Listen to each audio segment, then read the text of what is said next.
देखो, अगर मैं आपसे पूछूं कि मास टूरिज्म का सोल्यूशन क्या है, तो शायद आप तुरंत कहेंगे ऑल्टरनेटिव टूरिज्म।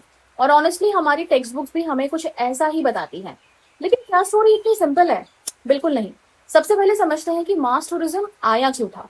देखो, सेकेंड वर्ल्ड वॉर के बाद दुनिया काफी चेंज हो गई थी। लोगों की इनकम बढ़ने लगी, पेड हॉलीडेज मिलने लगी, फ्लाइट्स अफोर्डेबल होने लगी और पैकेज टूर्स मार्केट में आ गए। पहली बार ट्रैवल सिर्फ कुछ रिच लोगों की लग्जरी नहीं रहा, बल्कि मिडिल क्लास भी हॉलीडेज पर जाने लगे।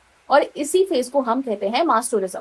सिंपल वर्ड्स में, जब एक ही डेस्टिनेशन पर बहुत बड़े स्केल पर टूरिस्ट आने लगते हैं, उसे मास टूरिज्म कहते हैं। और ऑनेस्टली शुरुआत में मास टूरिज्म कोई प्रॉब्लम नहीं था। इसने मिलियंस ऑफ जॉब्स क्रिएट करी, रोड्स बनी, होटल्स बने, एयरपोर्ट्स डेवलप हुए और टूरिज्म एक इंडस्ट्री के रूप में स्टैब्लिश हुआ।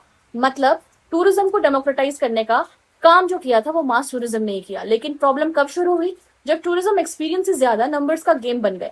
जितने ज्यादा टूरिस्ट, उतना ज्यादा प्रॉफिट। और फिर हमने देखा overcrowding, pollution, traffic, waste management issues, water scarcity issues और लोकल कल्चर का कॉमर्शियलाइजेशन। यहीं से एक नया कॉन्सेप्ट आया जो था ऑल्टरनेटिव टूरिज्म।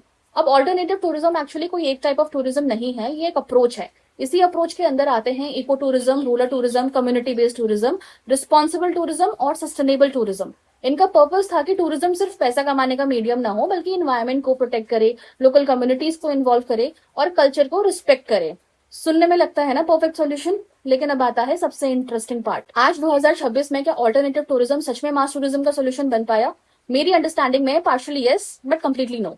और रीजन बहुत सिंपल है। आज जो डेस्टिनेशंस हिडन जेम्स कहलाते हैं, वही इंस्टाग्राम और सोशल मीडिया की वजह से कुछ ही सालों में ओवर क्राउडेड होते जा रहे हैं।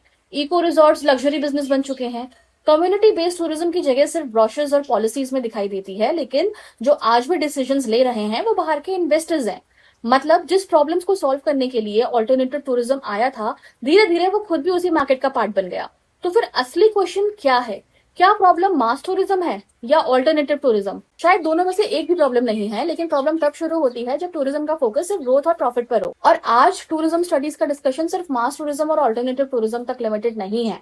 अब जो रिसर्चर्स और स्कॉलर्स हैं, ये पूछ रहे हैं कि टूरिज्म किसके लिए हो रहा है, डिसीजंस कौन ले रहा है, प्रॉफिट किसको मिल रहा है और एनवायरमेंट और लोकल कम्युनिटीज उसकी क्या कॉस्ट पे कर रहे हैं। और शायद इसीलिए आज टूरिज्म को सिर्फ डेफिनेशन से नहीं, बल्कि गवर्नेंस, सस्टेनेबिलिटी, पावर और लोकल पार्टिसिपेशन के पर्सपेक्टिव से समझना ज्यादा जरूरी है। बिकॉज टूरिज्म सिर्फ डेस्टिनेशंस के बारे में नहीं होता, टूरिज्म उन लोगों के बारे में भी होता है जो उन डेस्टिनेशंस को अपना घर कहते हैं। अगर आप भी टूरिज्म को सिर्फ टेक्स्ट बुक से नहीं, बल्कि उसके रियल वर्ल्ड पर्सपेक्टिव से समझना चाहते हैं, तो सब्सक्राइब कीजिए वाइल्ड ट्रेल जर्नल को। यहाँ हम टूरिज्म को देखते हैं beyond the lens, beyond the text book. Thank you.